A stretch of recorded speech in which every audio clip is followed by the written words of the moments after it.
In the heart of a lush, green jungle, where sunlight filters through the canopy and the air is alive with the calls of birds and the rustle of leaves, lived a young elephant named Tambo. Tambo was the smallest in his herd, with soft gray skin, big curious eyes, and ears that seemed just a little too large for his head. He was adventurous and playful, always eager to explore and learn about the world around him. One bright morning, as the golden rays of dawn painted the treetops, Tambo woke with a sense of excitement. Today felt special, though he couldn't quite say why. He hurried to the watering hole, his tiny feet thumping softly on the earth. There, his friends were already gathered: Nia the monkey, Chipo the warthog, and Quito the parrot, each chattering and playing in their own way. As Tambo joined them, he felt a burst of energy. He wanted to play more than anything.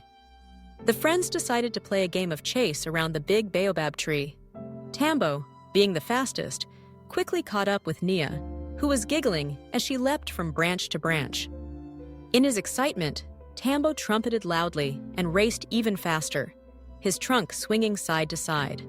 But as he rounded the tree, his big feet slipped in the mud left by last night's rain. Tambo tumbled forward, bumping right into Chipo, who had been quietly rooting for tasty grubs near the tree roots. Chipo squealed in surprise as Tambo's trunk knocked her over and sent her rolling through the mud. Quito, watching from a low branch, flapped his wings in alarm. For a moment, everything was still. Chipo lay in the mud, her snout dirty and her eyes wide with shock. Nia and Quito stared at Tambo, waiting to see what he would do. Tambo, on the other hand, was too embarrassed to move. He hadn't meant to hurt Chipo. He was only playing. His heart thudded as he watched his friend slowly get up, shaking mud from her ears. Chipo looked at Tambo, her eyes sad. "That wasn't nice, Tambo. You hurt me," she said softly. Tambo felt a lump rise in his throat. He wanted to run and hide, but something inside told him he needed to stay. He remembered what his mother had taught him. When you hurt someone, even by accident, you must be brave and say you're sorry.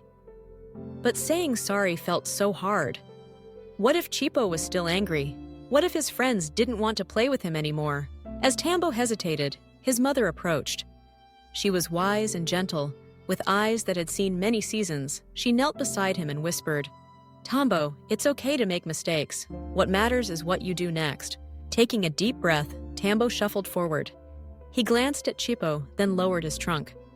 "Chipo, I'm really sorry. I didn't mean to bump into you. I was just excited, but I should have been more careful."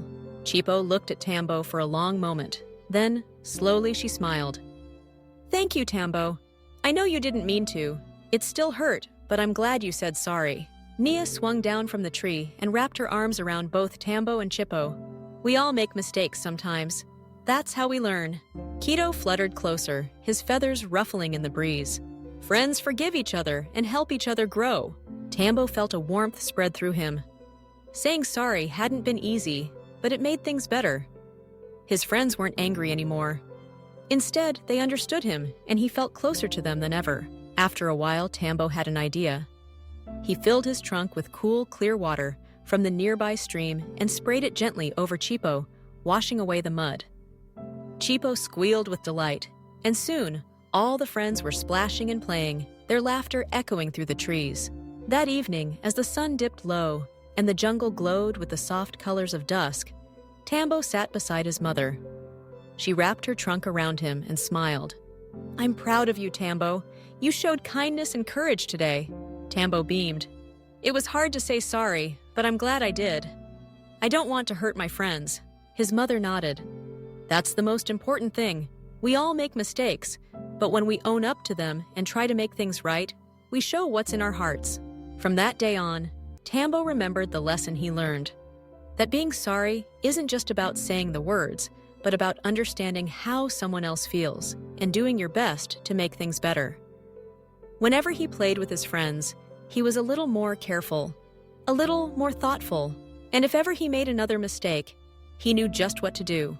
The jungle was alive with adventure and play, and Tambo knew that as long as he kept his heart open and honest, he would always have the love and trust of his friends.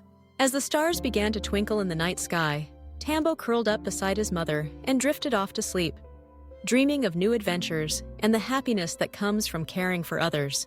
And so, in the heart of the jungle, beneath the watchful eyes of the moon and stars, the baby elephant learned one of life's most important lessons, that saying sorry, though sometimes difficult, is a gift of kindness and love, one that makes friendships stronger and hearts lighter for both the giver and the receiver.